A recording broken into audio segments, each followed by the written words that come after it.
Oh, I like that. We're gonna have to write that one down. Hey, everybody, it's me, it's Daryl. Like Marty said, I'm Daryl with Colonial Gardens. Just continue. Okay. So it's always a pleasure to come by and talk with everyone. For those of you that aren't aware of my things that I usually do when I'm here, I always say we have to give it up for our friends here at Lisa's Care Connection.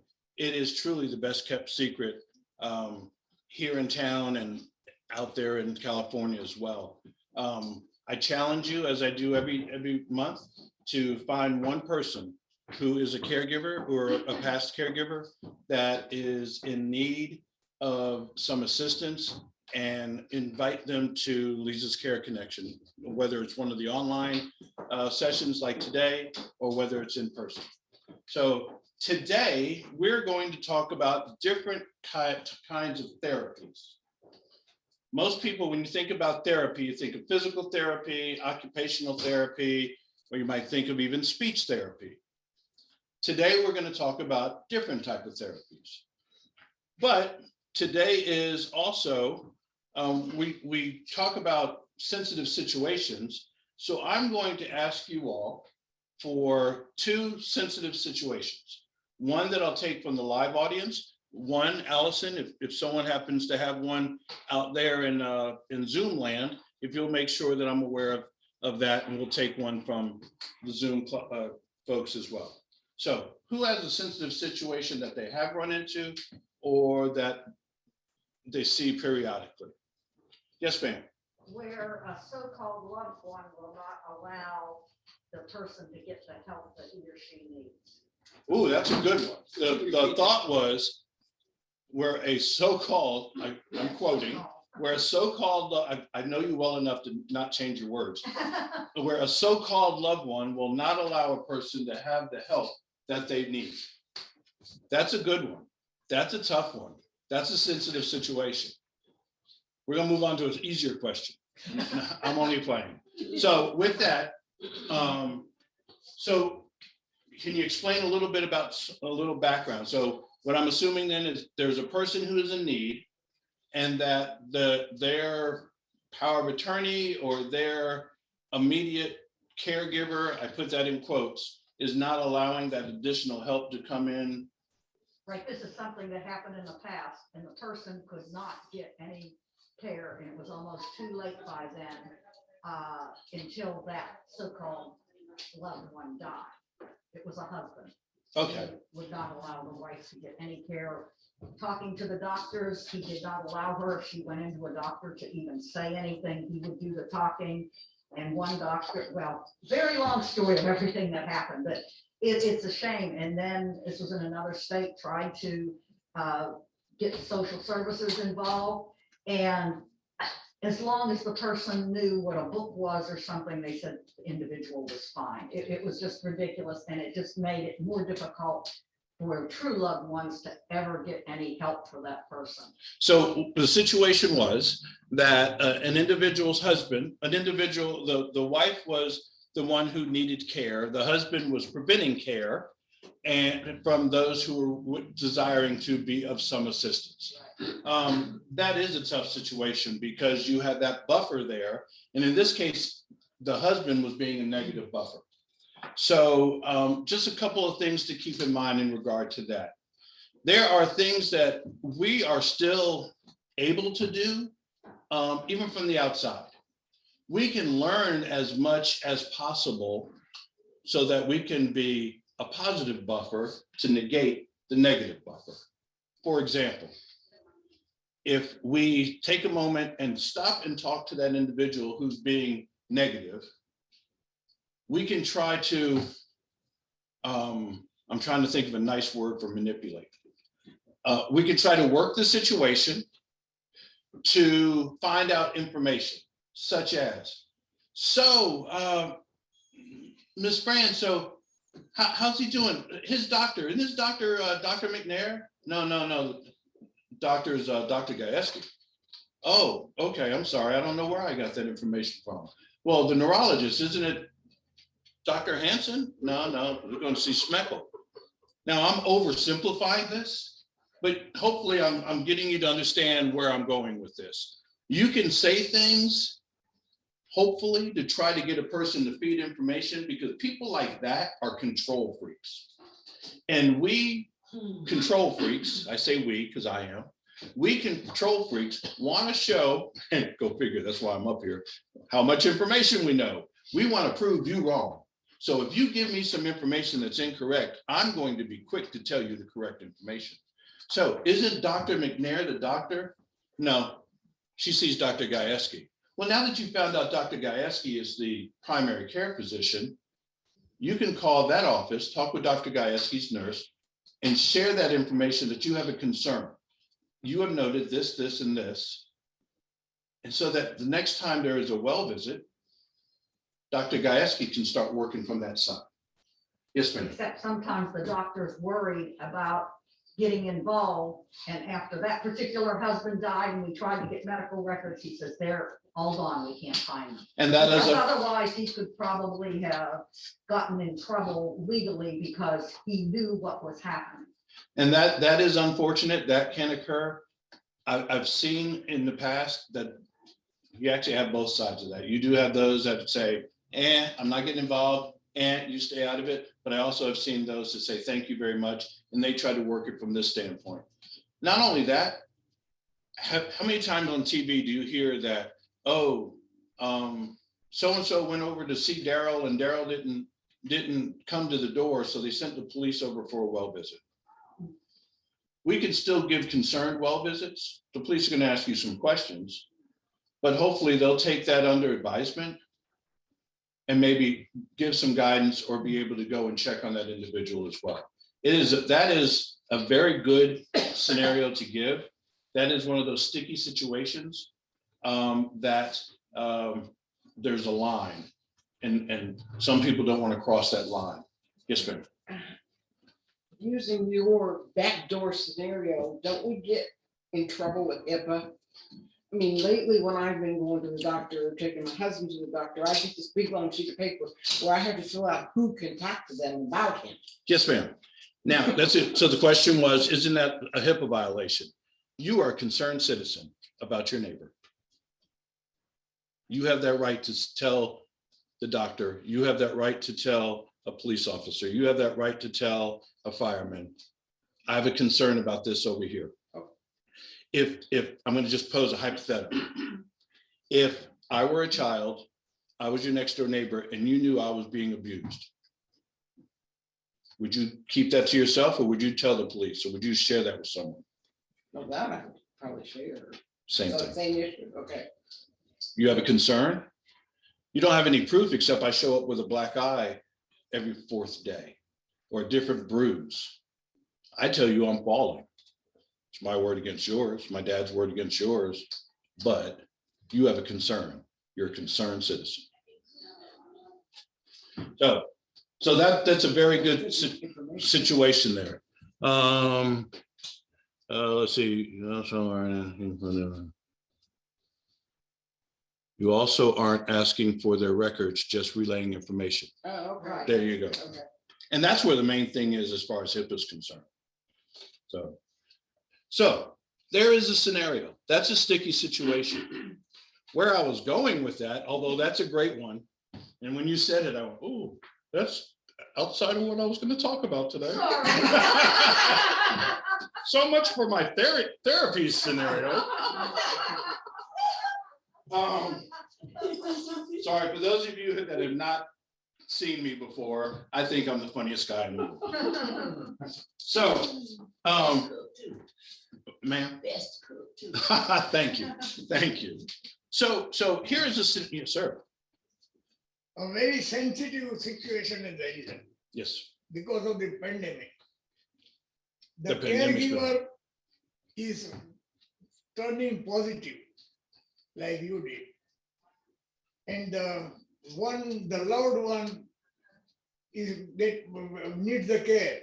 Should that positive fellow now render the care or be afraid and scared and run away that, hey, he or she is also going to get it? That too is a good question also.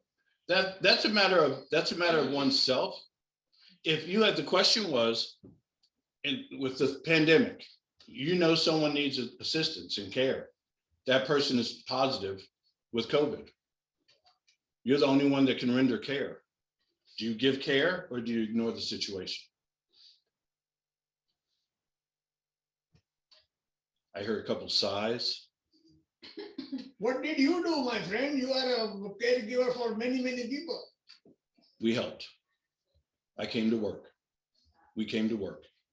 And you are not so scared of the situation that the person might get positive also. I was not afraid of that. I went to work. I caught COVID. Then you stay home. Then I stayed home. But I just worked from home. I wasn't there to help shower. I wasn't there to give meds, but I did what I could on the phone at that point. So it comes down to our own personal choice at that point, because a lot of people, some of us have underlying health conditions. You've heard me in the past talk about, I'm a cardiac patient. So many of you know that. However, I've got a building full of folks over there who can't do for themselves.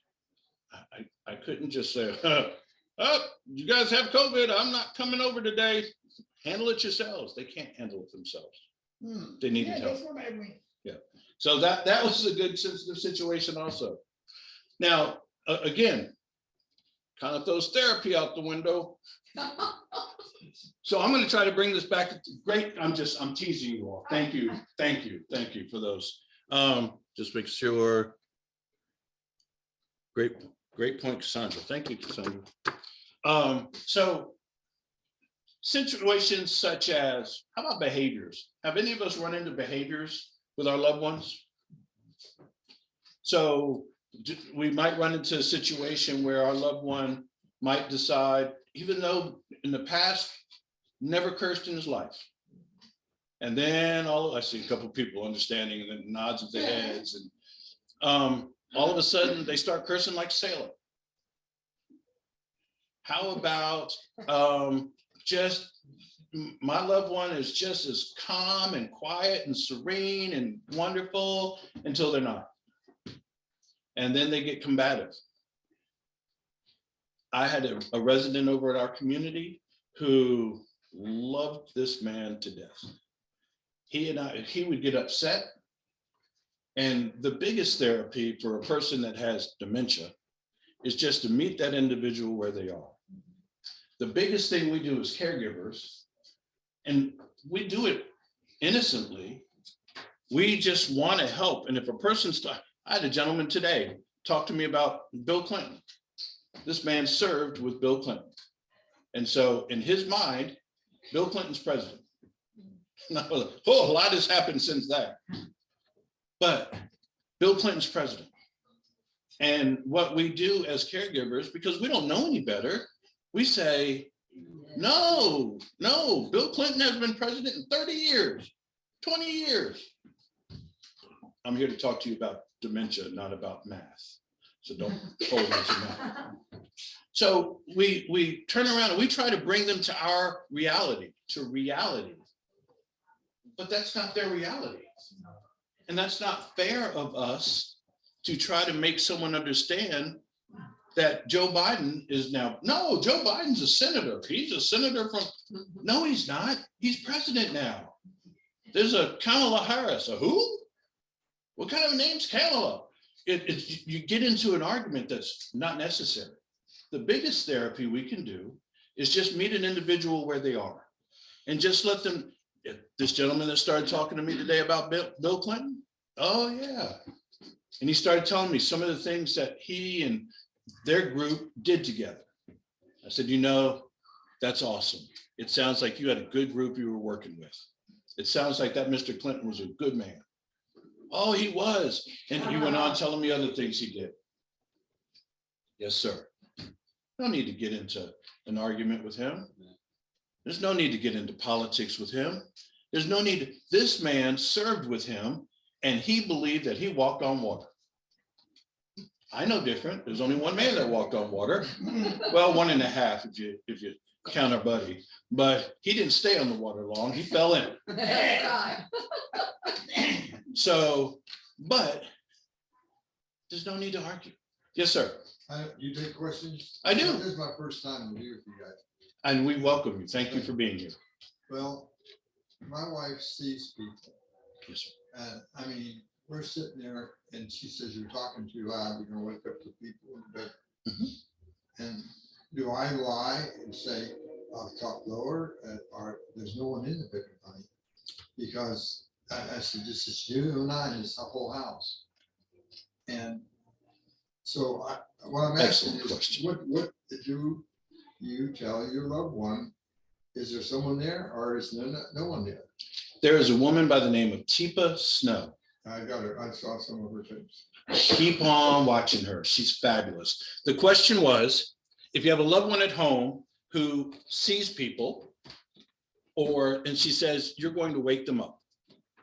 You're talking too loud. Do you turn around and say, there's no one here but you and I? Or do you turn around and say, do you lie to her and say, oh, there's no one here, it's just us? Or do you just say, okay, there's other people here? Here's how Teepa Snow kind of addresses that. You meet her where she is. If she thinks there's people there, you would turn around and just say, if she's telling me, Daryl, you're talking too loud, there are other people here asleep. I'm sorry, honey. I'll try to tone it down. Is this better? Because if you get into that, sometimes that'll become a trigger. And that trigger will result in behaviors that's not good for her, for you, or anybody around, even if there's not people around. So it's just a matter of meeting them where they happen to be at that time. I have a gentleman who was in the Navy. He used to work on a flight deck. And what he did, he'd load the bombs to the plane. You hear a big boom, and he's thinking something's gone wrong. He's hitting the deck. You get down with him. What's going on? You find out what's going on with where he is at that time. You explain the situation that, okay, I think we're okay now. I don't hear anything else. I don't hear any sirens. I don't hear any of the alarms that go off if there is a danger of one of the bombs dropping. We're good. Let's go ahead and try to get up. And you help them up at that time.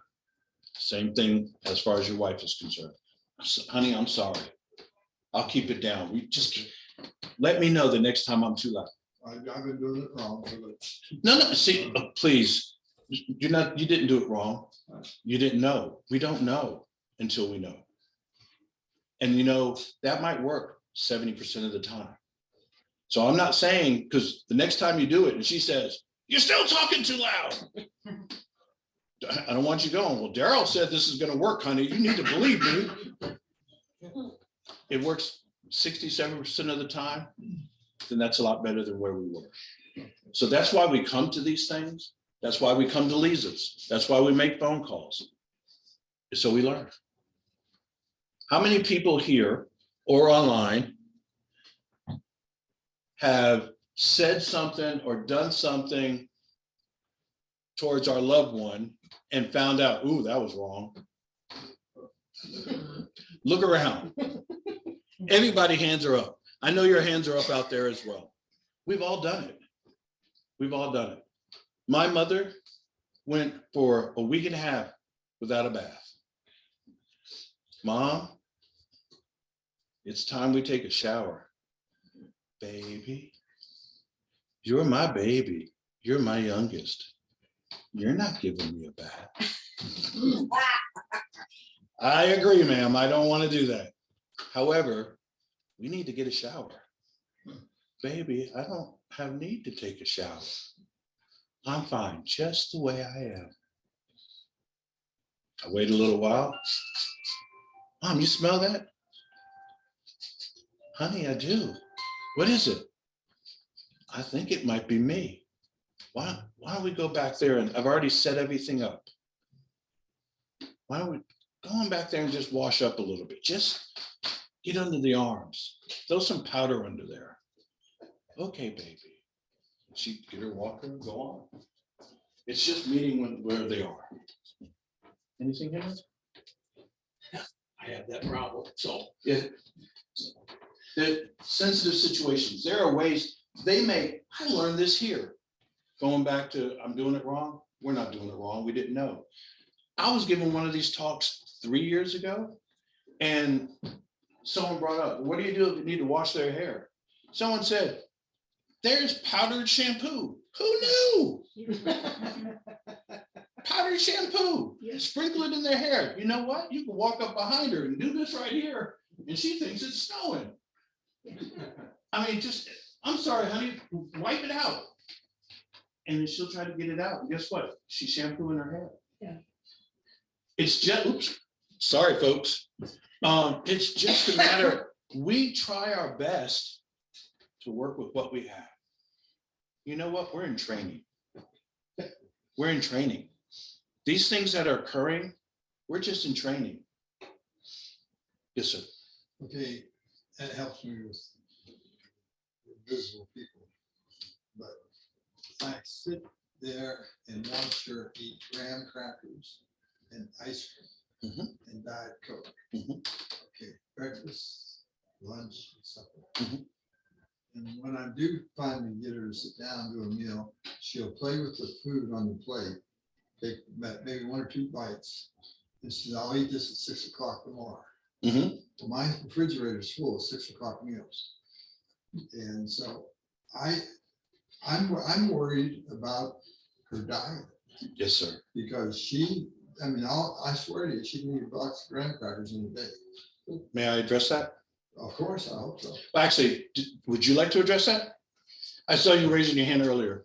I Well, I have a couple of comments. Okay. First of all, with Parkinson's disease, that people often see other people. And I know someone in the past who had Parkinson's disease, and he was able to understand that he was seeing something that wasn't there, but he was able to get a medication that stopped those visions.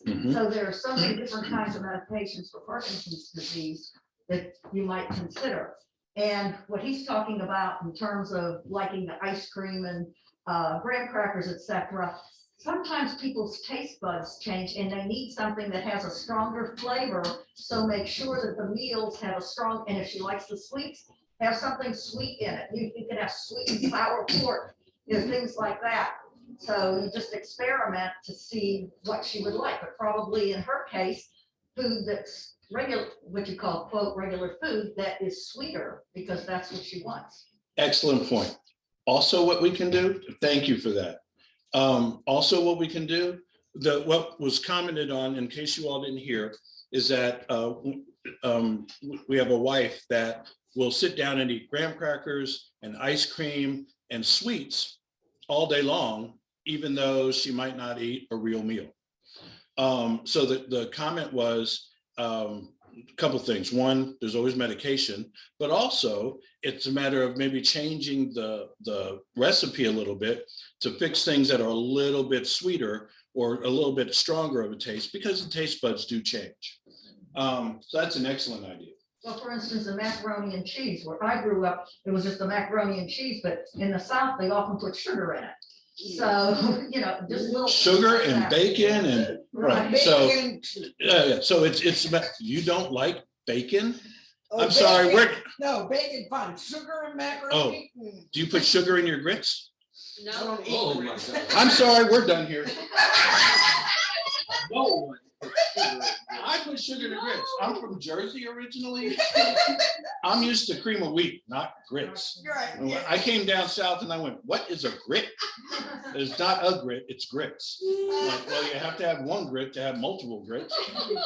Sorry, that's a different session. Catch me on YouTube. But so, thank you. But other things you might do in regard to the food.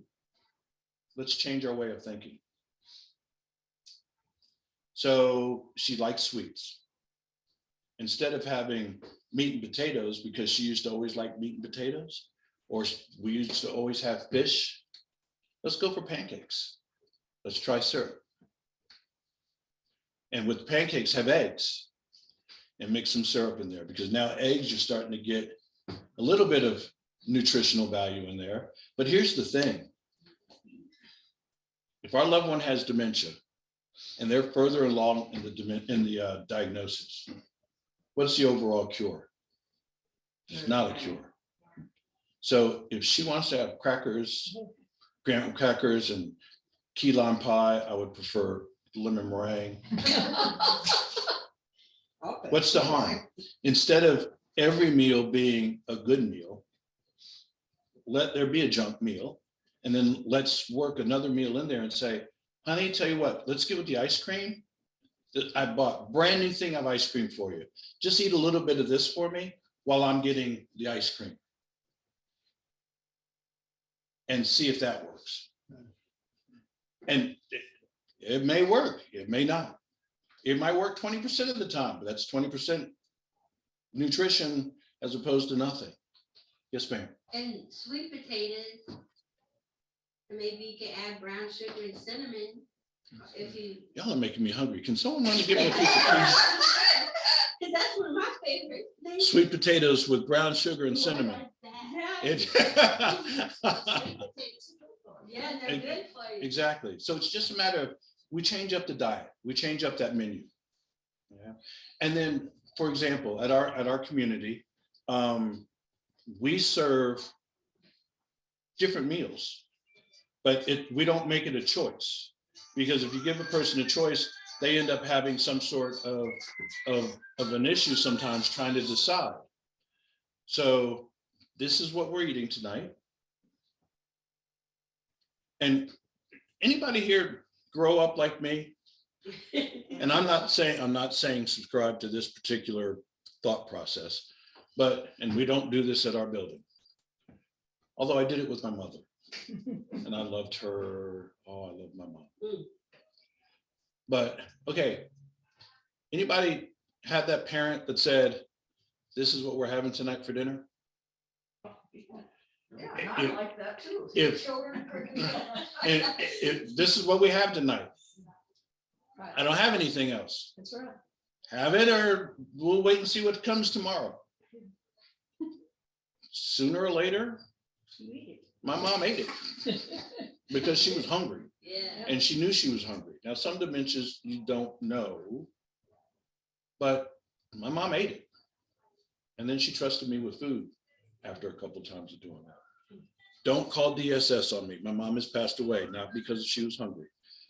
So that was a joke. Stop dialing DSS. So here's some of the things as we run into these different type of behaviors, or we get to the point where a person starts they get combative, or they start fussing and cussing, or other behaviors such as that. Behavior is actually communication.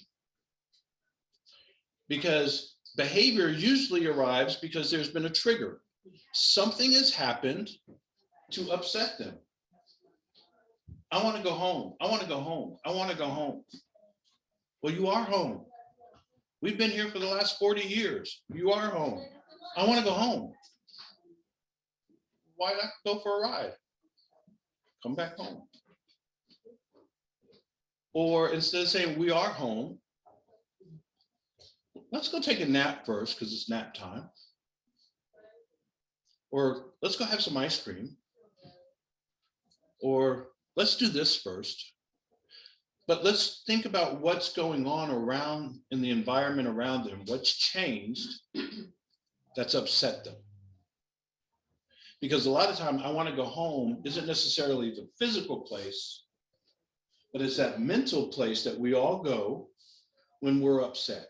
Anybody here ever get upset and we think about Sheba, our first dog, and how you might have hugged on Sheba just to comfort you, and that's where you go back to, or you think back about your home, wherever home was, because that was a comfort place.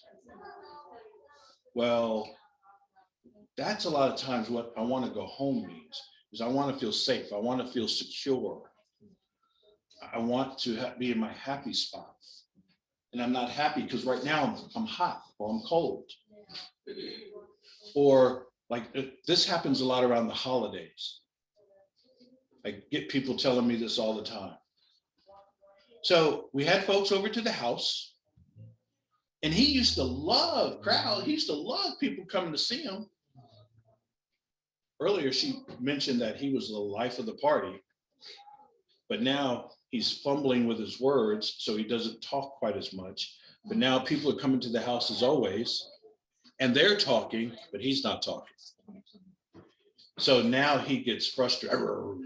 He starts banging things and I want to go home. Well, he's home, but home to him at that moment is just, I want to be the focal point of the party. I'm not that right now because I can no longer speak the way I used to speak. Can you imagine me not being able to talk? Don't laugh at me. I don't appreciate you.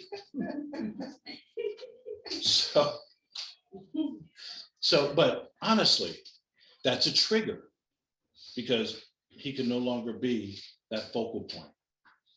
And here's all these people. Or also a lot of times people end up having a lot of noise, but now that person's no longer the extrovert, they're an introvert. And so that noise is a trigger, or the lights are too bright.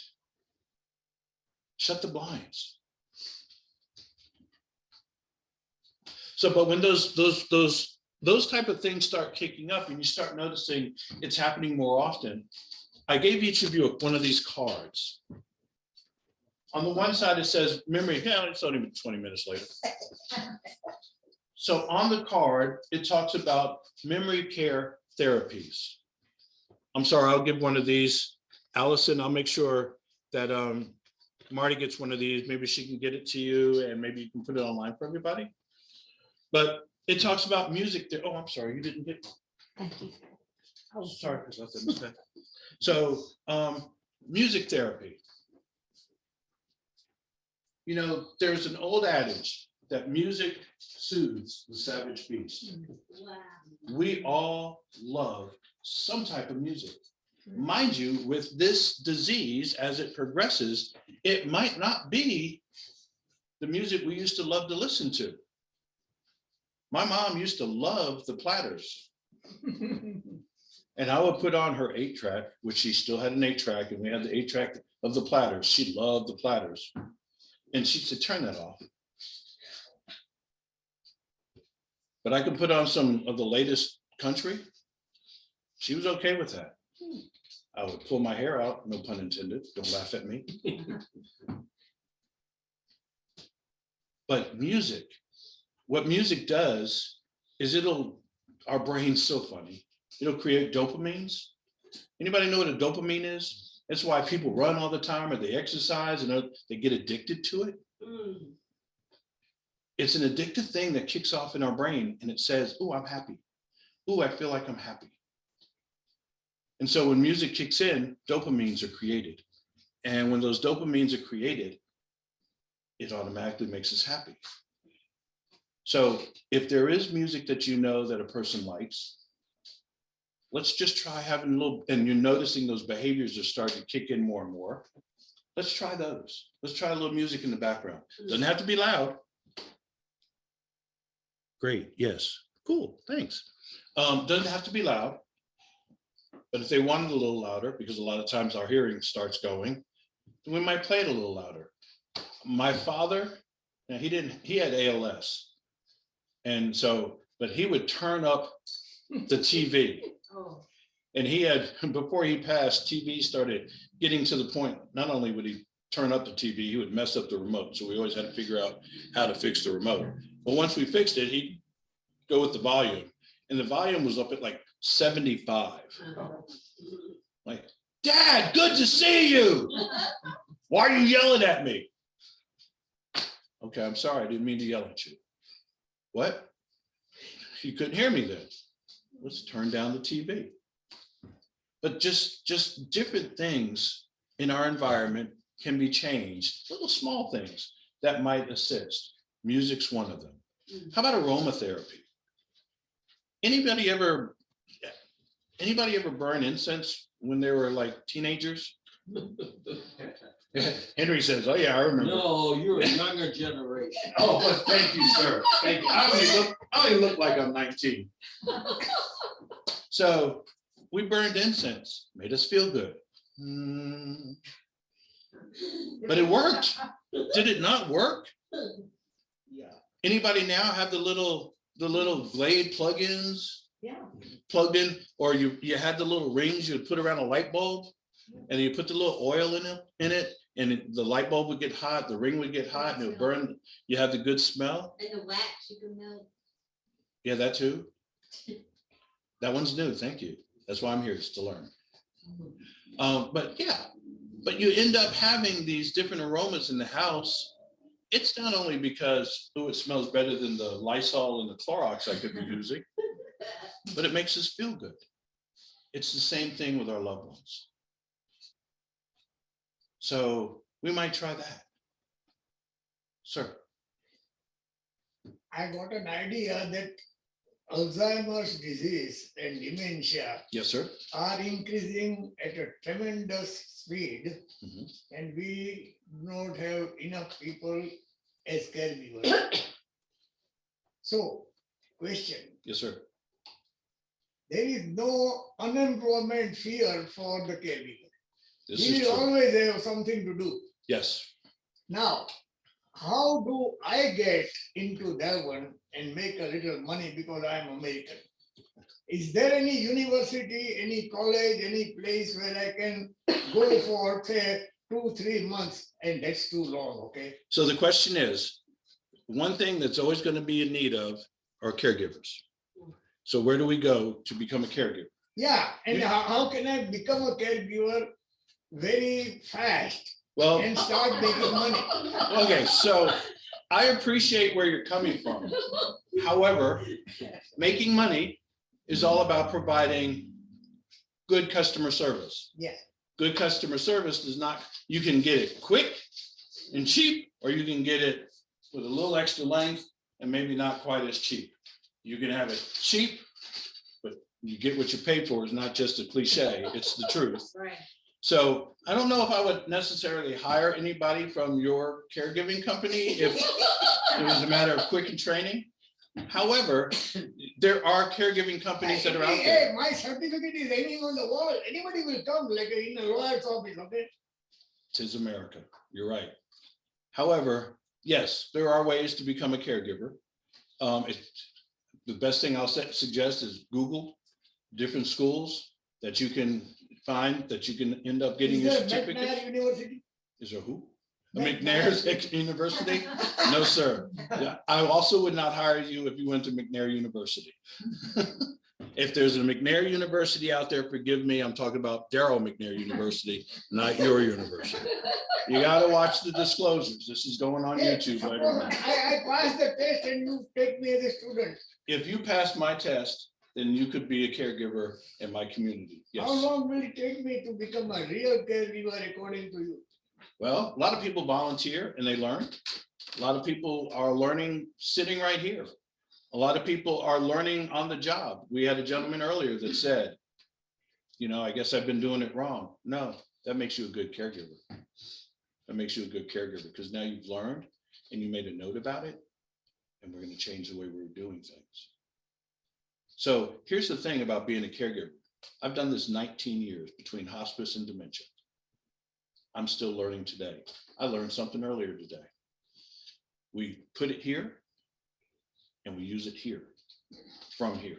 As long as you're doing it from the heart, even if we mess up in the beginning. We were trying our best.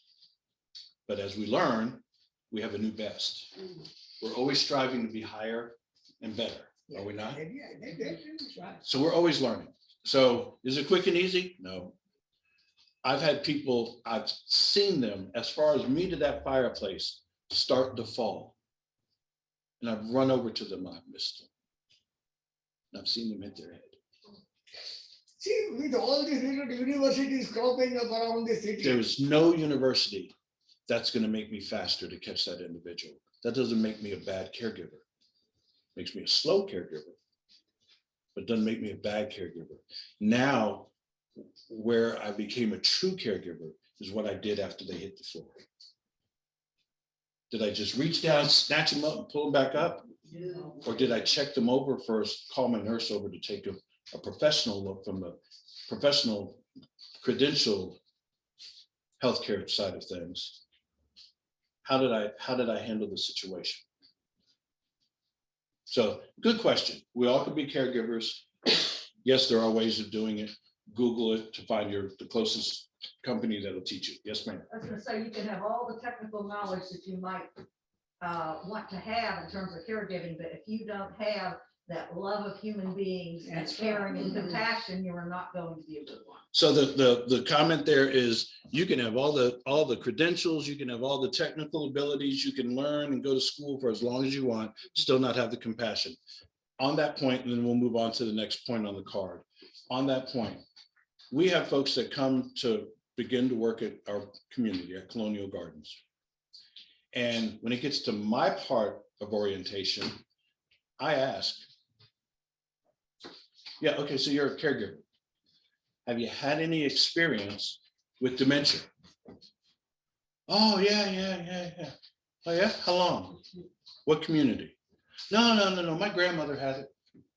Oh, really? Your grandmother lived with you? No, I saw her about every 3-4 months. Okay. And at that point, I know, right? So I'll start asking other questions. And by the time I'm done asking those questions, I know that person's not going to be here very long because we're going to ask them to go, or they're going to work their own selves out of here. Because you could be a great caregiver. That doesn't make you a good caregiver for a person with dementia. You could be a great caregiver. That doesn't make, you could be a great nurse. That doesn't make you a great dementia nurse. That doesn't make you a good hospice nurse. There's a difference in what you do. We, as caregivers, sometimes the best care we can give is to give up that care to somebody else who is able to handle it. Because we get to the point that we just can't do it any longer. My back's gone out so much trying to lift this person. I know that they fall. I can't get to them when they're falling. And I see that they've done it now 5 times in the past week. I love them, but I don't need to be their caregiver now. I need to get somebody else that can properly assist them. So, very good point. We can have all the technical ability, we can have all the knowledge, but that doesn't make us the best caregiver. Sometimes we need to bring somebody in. There's a good friend of mine who's on the channel right now on Zoom. His wife, he's been caring for his wife for a number of years. This man adores his wife, just like I know you all adore your loved one. She told him something similar that my mother told me. They've been married forever, half of forever. She said, that wouldn't be appropriate. You're not bathing me. But honey, I'm your husband. No, you're not. You're a good friend. But you're not bathing me. So he had to bring somebody in. Yeah. No need to argue back and forth. That's an argument you're not going to win. Sure. Time to bring somebody in. Let's talk next type of therapy. Pet therapy. That's my favorite. Why is that your favorite? I love animals, dogs, especially puppies, and Why? Well, how does it make you feel? wonderful. Like the best feeling ever. It's like so many words, I don't even know. But I felt so much better. Peace, happiness, joy, love. It goes on and on. Peace, happiness, joy, love. Yeah. That's why pet therapy. It is. Now, anybody here like me when I was young, I had allergies. Oh, I wanted a dog so bad I could taste it. And my dad would always say, no, you have allergies. Mhm. Finally, a dog happened to stray up on our porch. God has a sense of humor. God was telling my dad, your boy's gonna have a dog. And I had Sheba. How about, doesn't it bother you? You know, you said joy, happiness, peace, all those wonderful words we usually hear at Christmas time. Doesn't it bother you when they lick you? Mine didn't. Didn't it bother you when they try to get away from you and you want to hold them? don't remember that happening. Exactly. She doesn't remember it happening because that peace, joy, Yeah. love, all those feelings are what you remember. Yeah. How many people had a cat and have the marks on your arm still to show you had a cat? Excuse me. I'm talking cat and my allergies are kicking in. But Or for your those, furniture. yeah, well, yeah.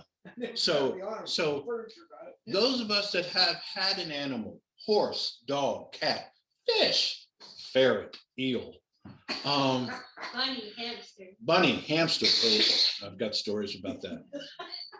But those animals made us feel joy, happiness, excitement, love.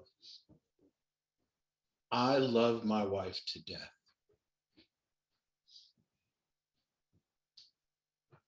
I make her mad. I could forget to feed my dog, and he's still gonna love me. He's gonna lick me more because of the fact I'm gonna feed him. But after he eats, now he's gonna lick me with a little greedy tongue because he's got the food on his tongue and he's licking me because he still loves me. Does that make sense? Pet therapy. So I'm not saying go buy a dog. I'm not saying go get a cat. I'm saying entertain the idea of maybe taking someone someplace where there are animals. Maybe foster an animal. Maybe just go to the local ASPCA and play with an animal. Did you have a comment, Ms. Faye? Yes, there is stuffed animals that are, that a cat will meow, the dog will bark, it feels like it, and you don't have to worry about it. It won't be under your feet in case you trip. You don't have to worry about feeding it. Good. But it does everything that you want it to do. And it's big enough. You can get them small, big, colors, whatever, and it does the same purpose. Ms. Faye brings up a very good point. She said they have these little mechanical animals now that the cats will meow, the dogs will bark. They even have them, they'll wag their tail. We actually have one at the building now that the cat rolls over, paw up like this. It's really kind of scary, but it works. It works. It's the same with, I mean, unless you literally know that it's not, it does the same purpose. It does. Thank you. So yeah, pet therapy is huge. So much so, you were talking about a quick way of making a quick dollar. Somebody's making a lot of money off these animals. Yeah. Keep on telling me, my friend. And they're not cheap. And they're not cheap. Now, that is where the money is, if it is cheap, where is the money? This is Yeah, true. good. Thank you. So now I feel bad because there's on the next one down here, it talks about art therapy. Art therapy is cool, not from the standpoint, I was going to bring, our residents will make soaps every once in a while. And there was just a new batch of soap that was done week before last. And I was going to bring some for you all. I forgot, sorry. Allison, email me, please, so I know to bring it next time so folks can have some of the soaps. They're cute. I wouldn't use it because who knows what else is in there besides what's supposed to be in there, but it's cute and it smells good. Going back to aromatherapy.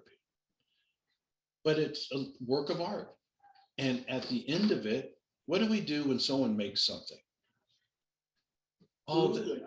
We ooh and ah, that's nice, great job. Here's why art therapy works so well. It's not because at the end of the day, they get to have a little tchotchke that they can take away with them. There's positive reinforcement. Our loved ones right now, those that have dementia or those that have cancer, those that have ALS, they're going through a woe is me period if they're aware of what's going on. One thing they are aware of is us loving on them, whether they can show it or not. One thing they are aware of is when we tell them, great job. That is awesome. Look what you made. I couldn't do that. You did a great job. There's positive reinforcement. We all live for that.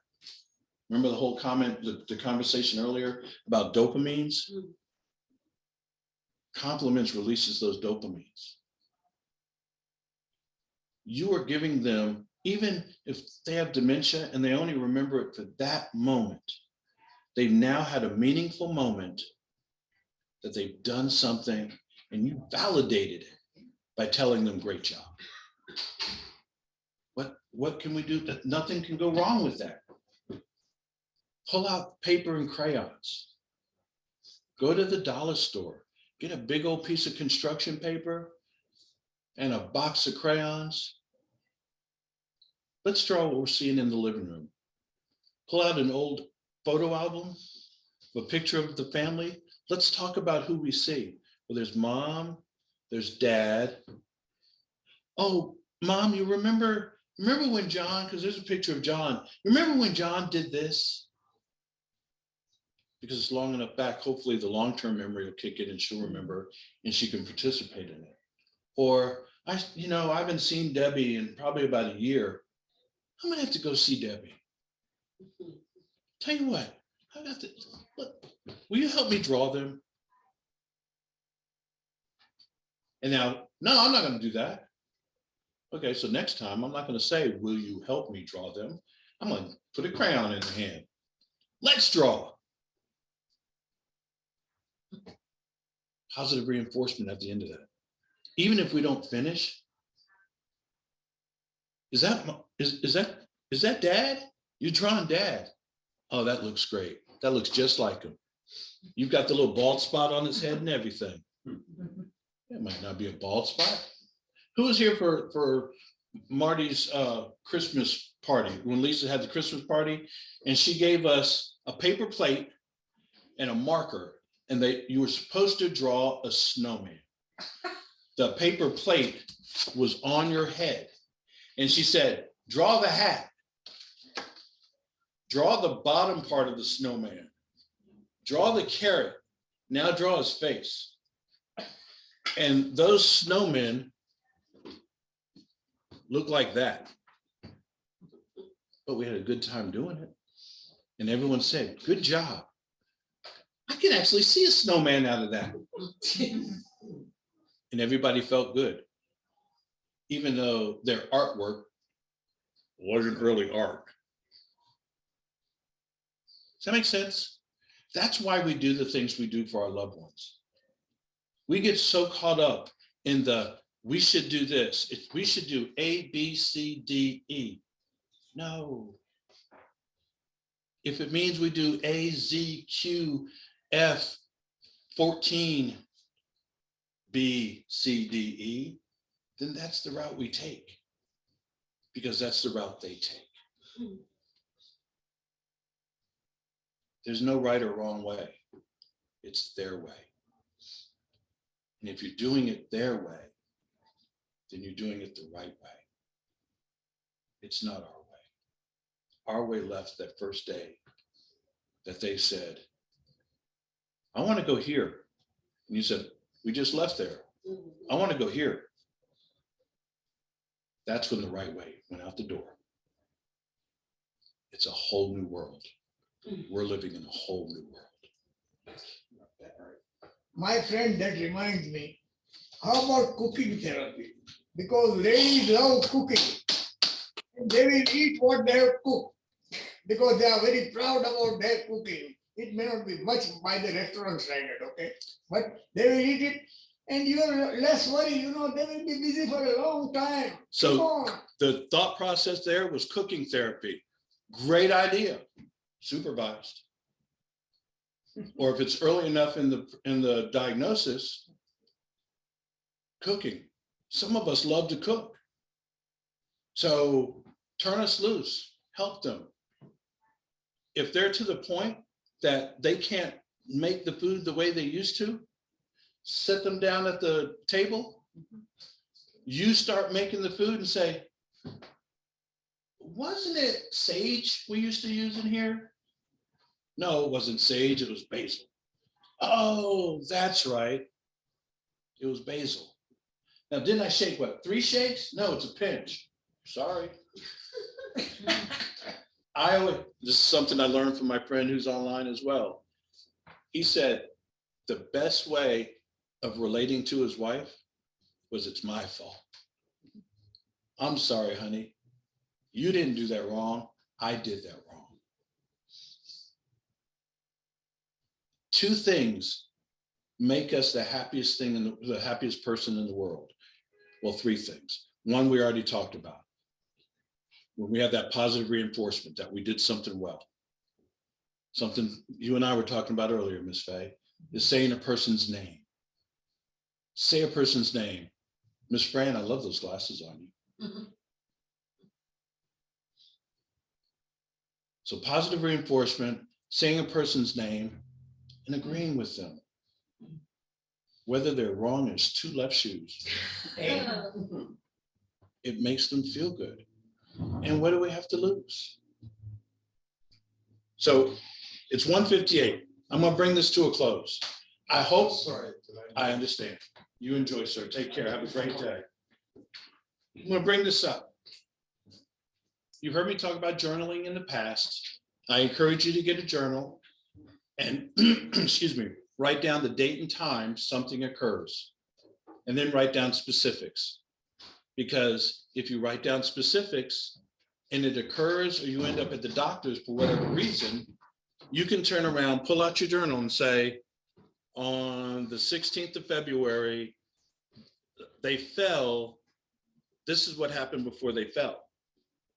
And you can start seeing a pattern. Oh, you know, they fell in January as well. As a matter of fact, right at Christmas, they fell.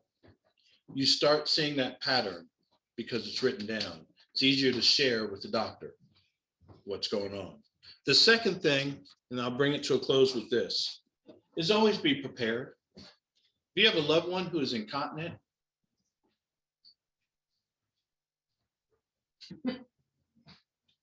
keep them in your pocket just to help clean things up. After you use them, you just pull them off, toss them in the trash. When you get a second, get some more, stick them in your pocket. Test me next time. Daryl, you have your gloves? As a matter of fact, I do. You never know what you're going to find. You never know what's going to be needed to be done. Folks, I appreciate your time as always. I thank you all out there. Someone else had a comment. Thank you so much. Can't wait till the next one. Thank you too. I appreciate you. Folks, you all have one heck of a job. God love you for it.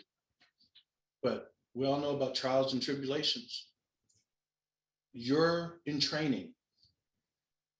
Even if your training time is done, you have now learned something. You've learned a skill set that you never thought you were going to have. And you're going to be a blessing for somebody else in the future.